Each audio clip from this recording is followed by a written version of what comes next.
Hello, welcome to Pride of South London Fan TV. What a weekend. Palace are on their way to Wembley.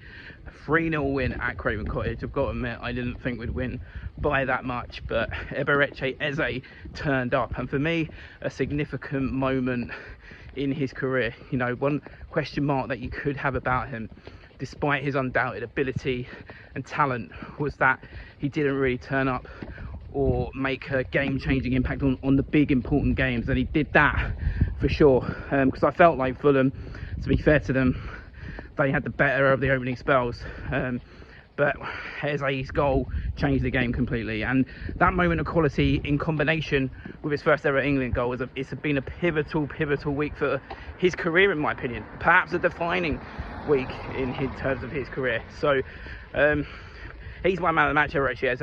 I do think Chris Richards deserves a shout. He had another fantastic performance, and I have to eat humble pie because I doubted whether he was the solution when Chalobah went back to Chelsea. I don't think he'd fit on the right hand side. He'd always had his better performances on the left hand side, but he's been absolutely immense.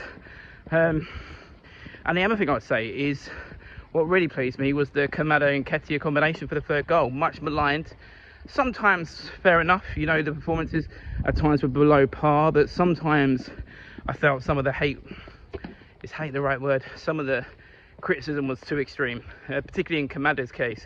I'm not saying they haven't put in some poor performances, they have, but it went too far in my opinion, and hopefully that's a signpost now for them to continue to make valuable contributions as this season ends, because we're going to need all the players in the squad as we fight on two fronts, because the league for me is still there, and it's difficult to sort of remember that in less than a week we've got Brighton at home, also a match on Wednesday that we should be winning against Southampton. Listen, Glasnow's got a laser focus. I think tomorrow he's going to get the players' minds back on the league, because it needs to be, because two games where we get significant points from, we're very much in the European equation, aren't we? So listen, let me know your thoughts. Who's your man of the match? I went for Eberechi Eze. I understand the shouts for Richards. Aston Villa in the next round at Wembley. Cannot wait for it. Absolutely buzzing. Big game. Listen, I know we've beaten them, so that's in our favour. It will be tough. They're obviously a fantastic outfit, and Unai Emery, a very clever manager, who will probably try and come at us with something different to the previous games. Against Fulham, I didn't want Fulham, because I thought that Silva would try and do. Against Fulham, I didn't want Fulham, because I thought that Silva would try something different. Didn't work, did it? But you know, I think given that Man City have gone through, I don't think we can quibble about the draw. I think the one you wanted to avoid was Man City, despite them not being on the best form this season.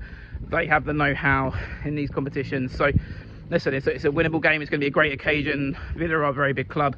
They're going to bring a lot of fans, but we're going to bring it just like we brought it to Fulham. Let's see what happens. But yeah, next week, Brighton at home.